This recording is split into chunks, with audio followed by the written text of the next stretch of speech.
สวัสดีเมื่อนี้มาพบกับพระศรีโหบุญสิประเสริฐเก่าสุดเคยเนาะพระโซสิผ้ามาดูมาส้มตามทงไห้ทงหน้าเนาะ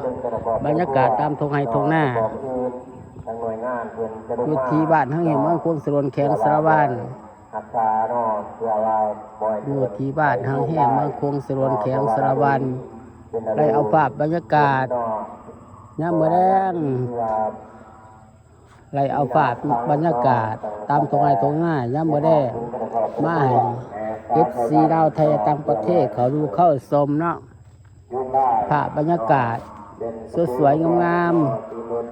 ๆอยู่ที่บ้านทั้งแห่งเมืองควงสรวนแข็งสะวาน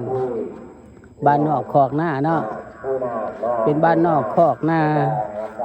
ไล่เอาภาพบรรยากาศมาให้ดูให้ชมไล่เอาภาพบรรยากาศมาให้ดูให้ชมให้ FC ลาวไทยต่างประเทศเขาดูเข้าชมช่อง YouTube ของพระศรีโหบุญสิประเสริฐ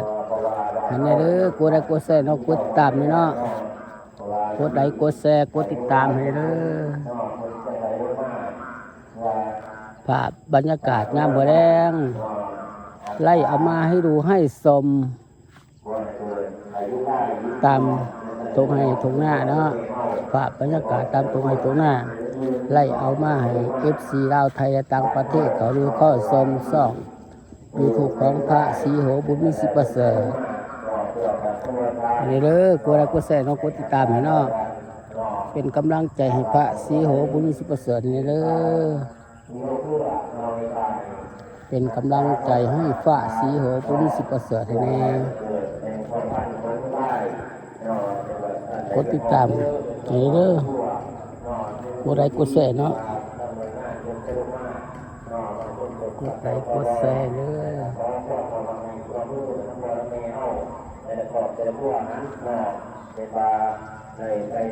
ฝากบรรยากาศน้ำบ่ได้เนาะไล่เอาฝากบรรยากาศตามทุ่งไร่ทุ่งนาน้ำบ่ได้มาให้ดูให้ชมให้ FC ลาวไทยและต่างประเทศเขาดูเข้าชมช่อง YouTube ของพระศรีโหบุญสิประเสริฐให้ได้เด้อกดไลค์กดแชร์ต้องกดติดตามให้เนาะกดไลค์กดแชร์กดติดตามให้แน่กดไลค์กดแชร์กดติดตามให้เด้อ FC ลาวไทยและต่างประเทศให้เขาดูเข้าชมช่อง YouTube ของพระศรีโหบุญสิประเสริฐให้เนาะ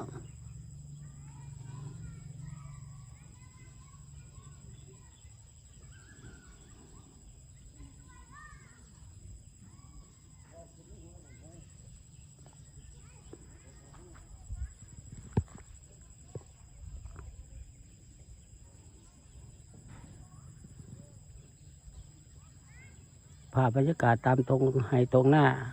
อยู่ที่บ้านทั้งแห่งเมืองคงสรวนแข็งสะวานไล่เอาภาพบรรยากาศตามตรงให้ตรงหน้ามาให้ดูให้ชมให้ FC ลาวไทยต่างประเทศเขาดูเข้าชมช่อง YouTube ของพระศรีโหบุญสิประเสริฐเนาะ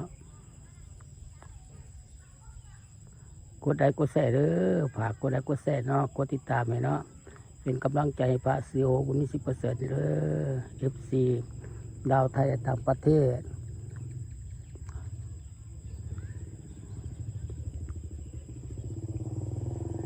FC ลาวไทยต่างประเทศให้เขาดูเข้าชม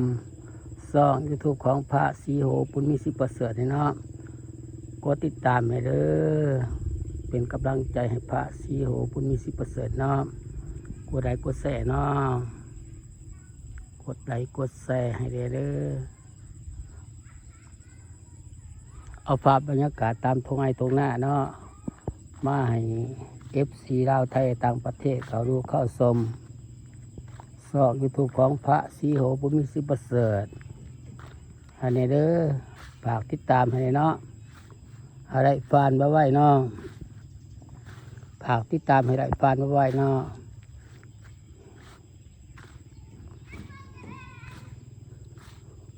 ภาพบรรยากาศตามตรงให้ทงนา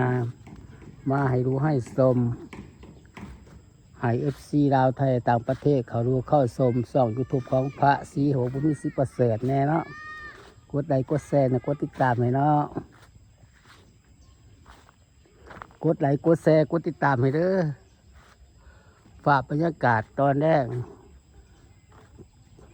ภาพยังภาพบรรยากาศตอนแรกเนาะตอนแรกเนาะไล่เอามาฝากมาต่อFCลาวไทยต่างประเทศเขาดูเข้าชมซอกยูทูบของพระศรีโหนี่สิบเสริฐเนาะมาพอดมาพอดมา